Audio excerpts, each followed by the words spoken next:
Oh, Dalton, so good to see you. I'm all of a sudden wanting to turn this around to you because I love following your journey and I love seeing everything, all the things you're doing, all the moves. Yeah. Yes. Thank you. And that's actually why we connected today. You have your new workshop. It's the say it again, $1 million offer.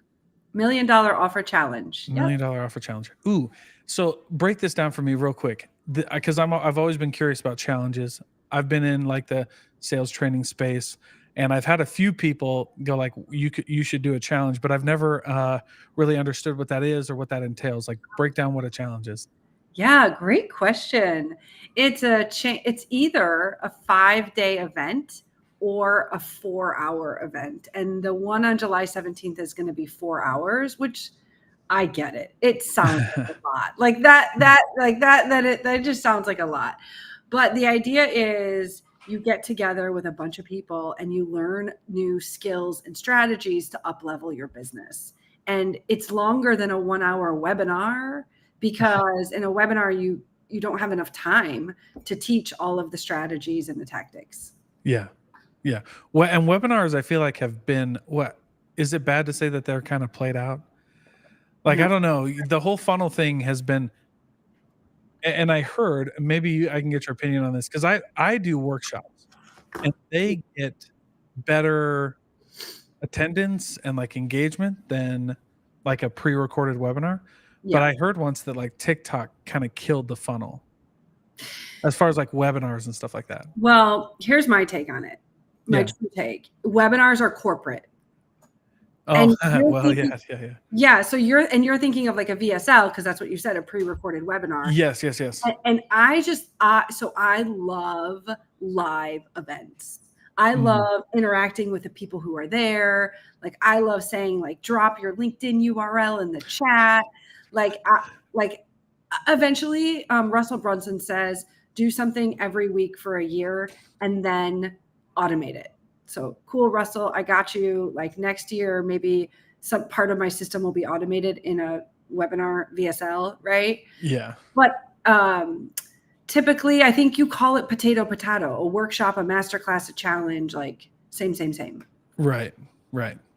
Yeah, that's funny, because I did do that. That was one of the reasons I started my workshop. I didn't hear it from Russell Brunson. I heard it from someone else, but they were like, do something every week for a year. I didn't hear the automated part, but for me, what changed was I just got like my marketing changed. Like the way everything I did around my sales training changed because I had to like fill the workshop and stuff, right? Yeah. So I did it every week, and then I didn't automate it. I just switched to bi-weekly, and it works pretty well. Don't you love it? Yeah, like, really, I absolutely love it. It fills my cup so much. And I'm doing it. I too, like, we had 4th of July. I'm helping other people. And so it's kind of a point where my next one is July 17th. So that feels like a long time from now. But between end of April, like last weekend of April, and now we've run about 8. I've run 8. So. Oh, wow. Yeah. I mean. Yeah. And okay. This is one of the reasons I wanted to have you on. One of the reasons I liked the idea of helping you promote this and kind of doing this with you, because all of my workshops are free. And because I believe in like a lot of like free information, because in reality, like, I'm not ignorant to the fact that like, if I'm a sales trainer, a lot of the things that I teach, you can find in books, right? Yeah. And if you just start selling, like, eventually you'll figure it out. So mine is kind of like, I just like help you skip the dummy tax. And I do a lot of that for free. But your event is free. And what can people expect out of it? Oh, transformation. It's so fun. So much fun. Like, it is the most fun I've ever had. And they are free because I believe the same, and my mentors taught me the same. It's like, you just give. And now I'm teaching my 6-year-old the same, right? Like, I'm like, give me everything you give, whether it's the Lego to your brother or whatever, right? Fight. You will get back tenfold. And that is true in life and in business. And so, yes, it's always free. Well, it is free. Sometimes we do like these VIP upgrades and such. And sometimes, like, give them a book or something. Mega worth it, right? Yeah. But they can expect to learn the strategy of how to create a cash infusion in their business. Because listen, as entrepreneurs and people trying to make it out there, it is hard to grind week after week, month after month, right? Mhm. And like, where does work-life balance come from when now all of a sudden we're working for ourselves and we're working more than when we were working for somebody else? And so how to create I help entrepreneurs create irresistible, high ticket offers and then sell them one to many in these workshop, masterclass, challenge Yes. formats. Mhm. Yeah. I love that. Especially the one to many piece. One- Uh, I mean, sales training for me and like business consulting it has always been one of the hardest things to scale in the history of like business, right? Like that's one of the things that if you want to scale, a bunch, you either have to like become an author and kind of go that route, kind of like or a separate product. Yeah, exactly. Or a Speak on separate product. stages. Yeah. It's so crazy, or like big things, but yeah. Can you tell me? I've read so many damn books on this, and irresistible high ticket offer sounds really appealing, but how do you put it into action? Like, Oh, how do you start actually getting traction with it? yeah. That's a great question. Yeah. Like, I don't think there's a straight line. I think for Yeah. anybody in life, it's doing. So like my second book, you can't see it back there, but like my second book coming out is called Say Yes and Figure It Out. The perfect Oh, framework, yeah, dude. yeah, for the perfect framework for taking massive imperfect action. It's Yes, like yes. how the heck do you do anything in life? You actually just have to put one foot in front of the other. And Right. so like I know you want me to have like some rock star answer that's gonna like Yeah. drive all the things, but like it's literally taking action. Because end of April, when I launched my first masterclass using this system, Mhm. I called it Say Yes and Figure It Out actually, and it was a different offer. It's like I love to say like in my one to manys, like wave at me if like this makes sense, but like Yeah. we have permission to iterate. Yeah. And for so long in 2023, I was stuck trying to sell. I have a pay to play community, and I was trying to only sell that. So I was like shoving around peg in a square hole. People in Mm, that community, they love it. Like they will shout from the rooftops how much value they get out of that. But right. then I couldn't. It was like, and it is a high ticket offer in its own right. But like I couldn't drag people faster. I couldn't discount it more. I didn't know how to like package it so that it was truly irresistible. And Yeah. now the beauty is it's a layer in my higher ticket offer. And so it's twofold. It's one, like iterating your offer, like testing it, asking the people what they want and then giving them what they need. And then it's Yeah. learning how to add in valuable layers. And this is what we teach everybody is like how to actually make your offer irresistible and then how to sell it in a way so that people don't commoditize it or say, I only need this, right? Yeah. Well, and I think one of the biggest things I learned when I was learning about just offers in general is it's just that, right? Like it's an offer. Like Mhm. here it is, right? And so that was my big thing was part of my funnel was the workshop. That was the offer. It was like free 1 hour with me. Like I've done all these cool things. I'll just give it to you. I don't really care what happens after that. And truthfully, I really believe that action, like more action creates more action, right? So Moment. in ways that like, so I'll give you a good example. We're both sales leaders, right? Like cold calling isn't the most effective way to get deals, right? Ooh, But you have to do it. yeah. And the reason I tell people to do it is not because it's the most effective way to get deals, right? Like there's referrals, there's trade, there's all these other ways that are a little more fun that you can do. But I like cold calling because it just shows that you're working. Like to me, it puts out the ether that like I want this, I'm doing things to get it, like help me, right? And so yeah, I get deals from cold calling, but I found that when I cold call a bunch and when I start putting things together, like other things start to happen. Yes. Like I start to get referrals from other places. I start to get more inbound leads. I start to have these things. So I get the little bit that's here, but my action and my effort in this one area really benefits everything else. That's kind of like what my workshop did. action and effort. I mean, Yeah. that's it. Like we like, where's the shortcut? Well, there isn't one, right? Just yeah. I tell when people ask me like, because I'll go on podcasts every once in a while and do like a sales podcast or something, and they'll be like, "What's the best way to learn how to sell?" And I'm like, truthfully, just go do it. Like, if you can make 1,000 cold calls, you'll be better than on your 99th one than your first one, right?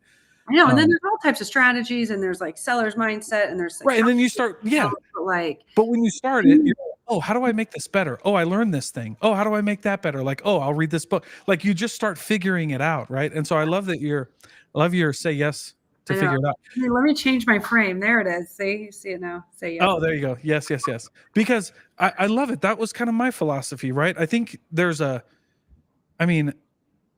whole spectrum, right? Like, I read this book once called like What Got You Here Won't Get You There. Yeah. And it was essentially this idea that, like, at first, when you're first an entrepreneur, you're say yes to everything as much as you can, like take as much as you can, do as much as you can, fill your calendar up. And then of course, like once you get up into the higher levels, then it turns into like not saying yes to everything, saying yes to the right things. And so then you start saying no to more things and going in. But when you're first starting with, especially with like building an offer like this, you just need to go, like get foot to the floor.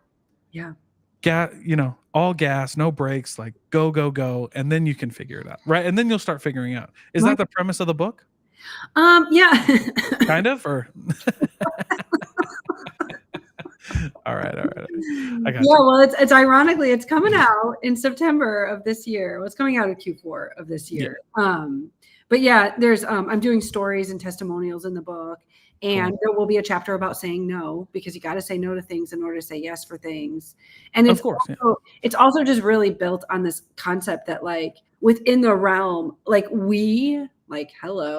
imposter syndrome, like productive procrastination, like all the things our brain tells us to do instead of doing the thing that we're supposed to do, instead of making the 100 phone calls for the day, we respond to the RFP, we check our inbox a million times, we respond to that really important client. And I'm not saying it's not important, but if you don't keep feeding your pipeline, guess what? At the end of this RFP, you're not going to have a pipeline. Right. Yeah. It is really about just how to take action within the thing that you're doing. Yeah, I read this book called The 4 Disciplines of Execution. I thought it was a really practical book. It's a very long book that I tell people I don't recommend reading it. I just go read the highlights because it'll tell you, enough there. But one of the things that they talk about is when you're setting your goal, like, you have to acknowledge all of the busy work that comes in throughout your day. Like, yes, okay, you have to do this. You have to do this. I know you're a salesperson. Yeah. And we're leaders, right? I need you to fill out the CRM. I need you to keep all of this busy work done. But that means if you have to do your busy work, and you have this wildly important goal of whatever, then it forces you to prioritize, and it forces you to start taking care of your calendar, which I think is a point that you make there. Yeah. It is. Well, and I speak on stages about distractions, because right? I mean, we are bombarded by distractions left, right, and center. Oh, Dalton and Kristen are live. This and that. Like, and then back to like old school, eat the ugliest frog. So how do you do the hardest thing first, or how do you do the most important thing first? Because everything else can wait. Yeah. I mean, I've read so many books, and I've done this in my life so much that I think it's funny. You go through this arc of knowledge where, like, you don't know anything, and then you feel like then you read everything and you learn a bunch, and then you get to the other side of the hill of knowledge, which is like, oh, you're back to the simplest thing, that what didn't satiate you at the beginning, but now you figured it out, and it really is a simple thing, which is like clarity in your goals, one bite at a time, consistent action over a long period of time. Dang, Dalton, dropping fire. But you're just like, that's it, right? Well, and simple sells, complex fails. So a lot of times when I'm working with people on their offers, if you already haven't, so there's two types of people I work with: people who have a pretty decent sized offer already, and people who are still looking for clarity on what to do. And I can help both. But the people who have an offer, often it's too complex. Their offer is, Yes. because like the entrepreneur, the person selling it, they know the person needs to do A, B, C, X, Y, Z. But we pay for speed and we pay for proximity. Like, have you ever invested Yep. in mentors and coaches and all the things, right? Like, you're Yes. investing in them because you're paying for speed and proximity. And so how to decouple all of this chaos that's probably in your offer and make it streamlined and more simple in order to then sell it and still give them the things that you know they need, but like do it in an over deliver type of way. Yeah, absolutely. Well, that was the kind of thing when I'm looking at offers, right? Again, on the other side of that mountain of knowledge is just this, right? It's like, actually, your offer doesn't need to have 15 bullet points. Because, Yeah. like, if you look at some of the things that we think of as like normally high ticket, they're not really complex. They don't have they don't have 5 pages of what they deliver, right? It's just like, nope. It's Like, beautiful. People yeah. like the more people pay. So it's not just like the more people pay, the more they pay attention. We do this whole thing in my master classes. Yes. Where it's like who you aren't what you want to be, you are who you like. What is the saying? Like everybody's saying it right now, but it's you're not, you don't get what you want, you get what you are is what Yeah. Yes. so Yes. like Yes. what type of person do you want to attract with your offer? You need to be that. And we have everybody list it. And I've gotten really crystal clear on my own in the last 8 sessions where I'm like, I am resourceful and I attract now resourceful clients. And I want clients, I show up in the room even when I don't have a question, because you never know what someone else is going to ask or someone is going to say that you didn't know you needed. And so like resourcefulness and showing up are two of the biggest attributes that I embody that now I'm able to attract. And so like what's your offer, and then what are those attributes for you? Yeah, I like that, because one of my things in life is like, one of the values that I try to bring is like learning from every situation, right? So if I go into a sales training as me, right? Like, am I humble enough and coachable enough to be like, all right, there's something here that either like I can focus on, I need a reminder of, or now what I do is like maybe I have reached like this point of sales where I know basically everything, but is there a new spin on it? Yeah. How do I teach this better to other people? Like, if it clicks with me, I'm like, oh, I can spin it that way and it'll click for somebody else. So that idea that like you just need to show up and be willing to understand that like, yeah, you might know a lot about this, but is there something else that you can learn? I actually learned that when I was pretty young. I had a pretty cool experience about that. But Tell us. yeah, I'm LDS. Okay. I served an LDS mission when I was 20. Yeah. And when I was 19, 20. And I just remember I was like trying to be a better teacher and like learning all these things about what we were doing at the time. And I just remember sitting in a class once with this guy who was just a terrible teacher. Mm-hmm. And I was like, we are not getting anything from this.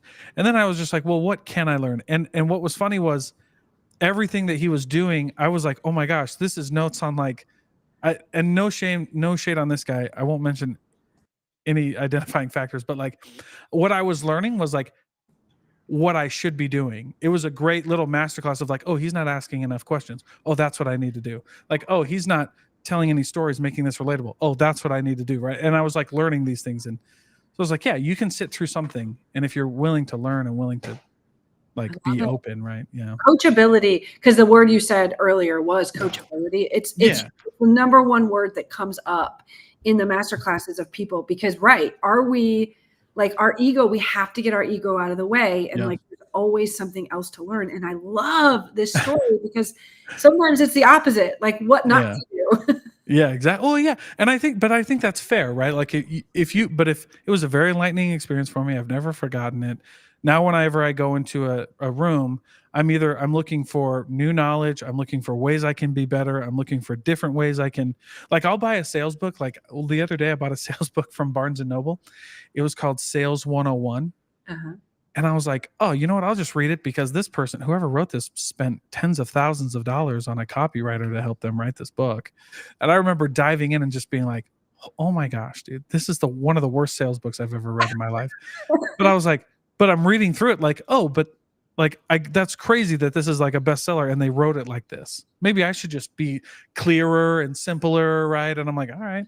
So, All it's right, actually great money. Dalton's coming out with a book. I Yeah, love yeah, it. yeah, yeah, yeah. The book changed. I mean, listen, the fact that I'm writing a second one is banana pants because I didn't wake up, I didn't grow up thinking I would be an author. I woke up one day in February of 2023 and said, oh, my CEO didn't want to make me the CRO. And so I should write a book to add to my credibility. And then it just so happened, I started writing the book March 2023. I got let go from that job in April. And the book came out to bestseller status in May. And so thank goodness that book opened so many doors. And I love the book, and people who read it know that I should have renamed it, but I was too 99th yard line already, like be a better leader instead of be a better sales leader. Just it's so little about sales in honesty and more just about leading. That's it. It served like people slid into my DMs asking about consulting services or workshops as a result of the book, like kind of like you said earlier, right? How to scale to the next level. Well, and I think when you go into a situation like that, I mean, sales leader is fine because I mean, leadership is leadership at some point. Sales leadership is a little different because when you talk about culture in a sales team, there's only one thing that really matters. What is it? Like winning. I have a really big opinion. What's yours? Tell me. Winning. Like if we're not winning, we don't need to be salespeople. Like don't be on the team. You're fine. In my opinion, like you don't get paid for a ping pong table in your sales thing, right? Like you get paid for hitting your goals and making money. Like we're the most expendable position on the face of the planet. Yeah. Like we are a means to an end. So that's it, dude. You know, and I've been on the other side of that where it's like, hey, we were winning and we still got fired, and we were losing and got fired, or we were losing and whatever. Like you stuck around, you were losing and you stuck around forever. You're just like, yeah. So I mean, but that's what I try to do now. What's your opinion? You got it. Yeah. Yeah, it's funny. My opinion in a sales team is everyone needs to be in the boat rowing in the same direction. Yeah, for sure. Yes. It's controversial in part because some salespeople, like you can't get them in a lot. Like some, there's always that really good sales person. I can name several of them that like hate the CRM, that hate this, that hate that blah, blah, blah, blah, blah. And they're killing it. Yeah. But as a sales leader, you're responsible for showing the business, the board, the CEO, the leader, whoever else is above you, right, effectiveness of your team. And I learned this way early on when I became an accidental manager of inside sales. And then I was managing a global inside sales team. And I was flying to the UK at like 24 years old. And my parents are like, what the heck do you do? Yeah. I'm like, I don't know, but I'm doing this thing. And it's adopting, like, it's because you have to report. Like the reality is like, you have to report numbers. And if the numbers aren't in the system and if people aren't X, Y, but I actually like your answer better. but I think that's part of winning. So like, then the question is, so whenever I say that, like it's winning, right? And they go like, well, how do you define that? I was like, great question, right? Like now we can talk about what culture is, right? Which is like, if I have an A player who's brain damage, I will that's not winning, right? Like, yeah, it's hard. Right. They're isolated. They're on an island. I don't need divas and I don't need people like you can win and fill in the CRM. Like it's not, those things are not mutually exclusive. You can win and not be a jerk. Yeah. Well, yeah. And so I don't put up, I personally don't put up with it. Like, I don't care, and that's also like my attitude. Why I love sales so much is like, look, dude, I learned a long time ago that nobody cares. Unfortunately, right? Like, so if you're going to be a douche and you're not going to help new guys, right? Like if you're not going to help me do the process so I can show new guys, because yes, you've been in sales for 20 years. You don't have to do this, but I can't like teach that to my sales guys, right? Like they're not ready for that lesson yet. So like, if you're not doing certain things or like at least trying to do certain things, yeah, then you're, and by the way, I'm not like a CRM psycho. I'm not like a activity psycho, right? But like it does get to a point where like it's demoralizing. And by the way, the opposite is true too. Like you can't keep around people who don't No, Produce. activity for the sake of activity. I mean, Right. I think you've been around long enough. You all see, like, like the people that make things up. You're like, Yeah, whoa. yeah, you're like, dude, numbers don't lie. Like eventually Enron happens. Like, you know what I mean? It catches up to you. It doesn't work out.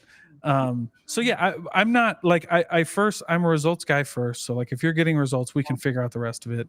Mhm. Um, but yeah, but anyway, but it's yeah, for me it's like winning, which includes everybody rowing in the same direction and doing the same thing. Yeah. Well, which yeah includes, hey, dude, like sometimes this isn't about you and why A players are so like A players have to be team players as well, right? And You now know, what I love to do is like, I don't know, like, about you, and I don't wanna put you on the spot, but yeah, I didn't last year, I was like, but I don't wanna be a corporate sales trainer forever, like, personally. I yeah, didn't wanna compete with, like, how did I scale was the big question. And so now I love that I get to teach entrepreneurs who I say, if you're an entrepreneur, you've just become an accidental salespreneur. Like, I'm absolutely. gonna, like, coin that term. If I'm sure it's already coined, but like, But true, but it's true. so true. And they don't have the background that you and I have, 20 years selling corporate, whatever. Yeah, And so I love teaching entrepreneurs how to sell and how to think so about things with a seller's mindset, because yeah, if they don't sell, they're not getting on the podcast, they're not getting on the stage, they're not selling their book, they're not selling a high ticket yeah. offer. Right. Well, and what's funny, oh my goodness, I could talk about this forever.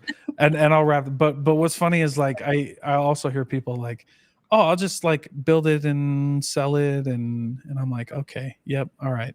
Cool, man. You're gonna need me in like 6 months. Just call me. All right. Just call. You know what I'm saying? So anyway, it was yeah, it's really funny. I really enjoy that. But yes, okay. So before I let you go, Okay. where does everybody find your stuff? June 17th is the, or excuse me, July Oh yeah, 17th July 17th, is our is next the masterclass. masterclass. If you guys are on my email list, you will get an email. If you don't want to be, go to my website empatheticselling.com, fill out the form. You can be on my email list for that. But yeah, tell us the time, all the details. Oh, the time. Let's see. 1 second. It's going to be July 17th, TBD on the time. That's okay. Sorry, hold on. It's gonna I don't know where that came from. Yeah. So yeah, July 17th, in the morning, PST, afternoon, yeah. lunchtime-ish, EST. And it's milliondollarofferchallenge.com/Dalton. So there's a special Boom. page just for you. I know you'll drop that in. So it's .com/Dalton. Yes. It's a mouthful. Apparently, I like sayyesandsfigureitout.com, beabettersalesleader.com, milliondollarofferchallenge.com. They're long, but like you're not like, what? How do you spell it? It's like, no, Heck yeah. Yes. Yes. challenge.com/Dalton.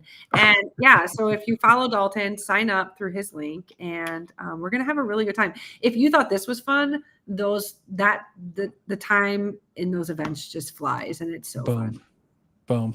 I love it. Well, thank you so much, Yeah. Kristen, for being here, all of that good stuff. We'll catch you later. And yeah, and we'll